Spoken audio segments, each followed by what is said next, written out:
Të dashur teleshikues të televizionit të shqiptarëve të Amerikës, edhe një herë në skandal që nuk mbaron, skandal elektoral.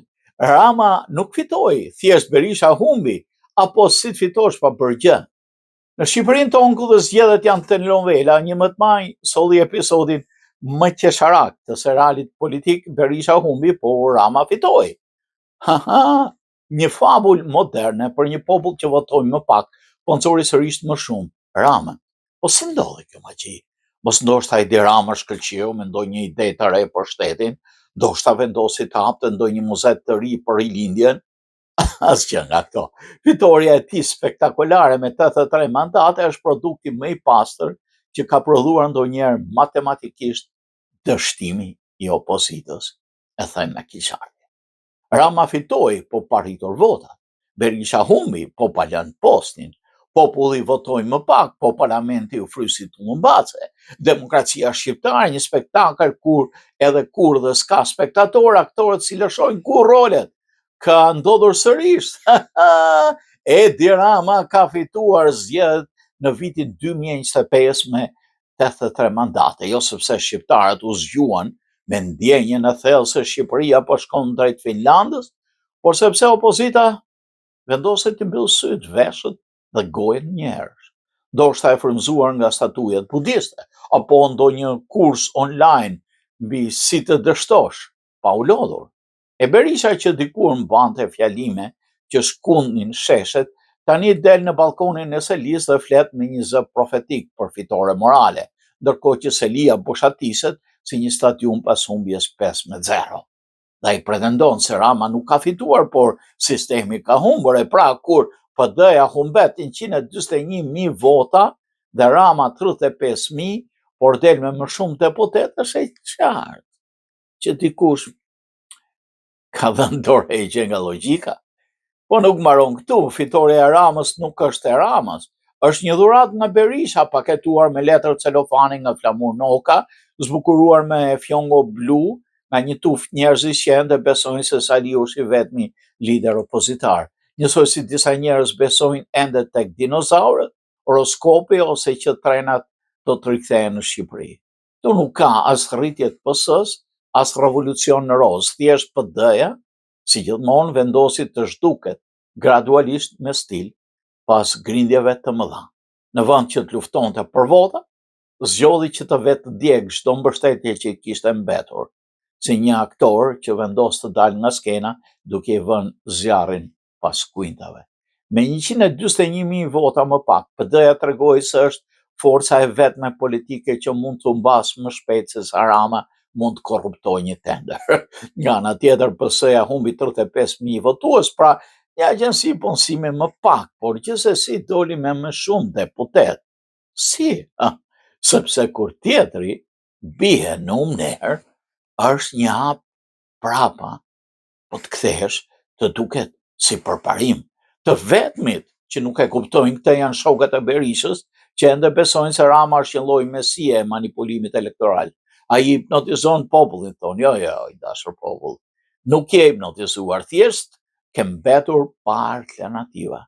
Kur ke përpara një plak që flet revolucion me faks, edhe Rama me flamuj plastike dhe të ridi fasada, atë duket si opsioni më i freskët.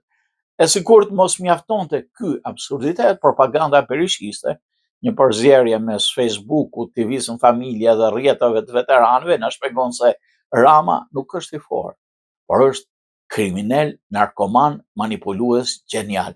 Pra, nëse Rama i ka të gjitha këto, dhe ti përsëri nuk fiton dot, as një bashki, ndoshta problemi nuk është Rama, po je ti, që nuk je në gjendje të bindesh as kushërinë e tu për të votuar. Dhe çfarë ndodh me partitë e tjera të vogla, ato që morën 190.000 vota dhe dolën me më pak deputet se sa një klub i kategorisë së dytë në futboll. Ato u lanë në sistemin tonë zgjedhor, si qeset plastike të klumit lana të dukshme të pranishme pa ndikim. Sepse sistemi ndërtuar nga Rama dhe Berisha është një qoke dyanshme. Ti më lë të fitoj, unë të mbaj gjallë si opozit false. E në këtë teatër absurd, Shqiptarët janë detyruar të zgjedhin midis dy aktorëve që nuk ndryshojnë kurrë skenarin.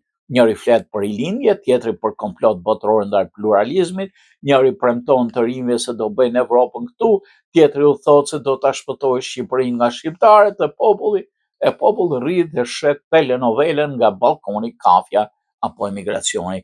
E një javë si skenar me Giro d'Italia, zgjedhet dhe një samit. Këta liderët e BE-s vinë këtu se ylli i samitit ishte e njëjta logo që dilte Rama në fushat elektorale, sikur të jemi partia shtet, sikur vinë të takojnë Xi Jinpingun. E Rama duket si partia shtet që përfaqëson Shqipërinë. Sa më shumë zullume, aq më thellë fiton Rama. BE angazhohet për shtetës së drejtës, e këtu është narkoshtet, duke ngritur kulla e bëjnë sikur nuk i shikojnë. Evropa përdor Shqipërinë për interesat e saj e ne duhet çlirohemi nga kompleksi ndërkombëtar. E vetmja gjë që ndryshon këto zgjedhje është numri i votuesve që nuk votojnë. Këtë vit 205.000 më pak. Njësoj si të zhduke e gjithë Korça dhe mos e vinte re askush. E kjo është fitoria më e madhe. Rama fiton kur populli humb durimin, kur opozita humb mendjen dhe kur askush se di se për çfarë votohet.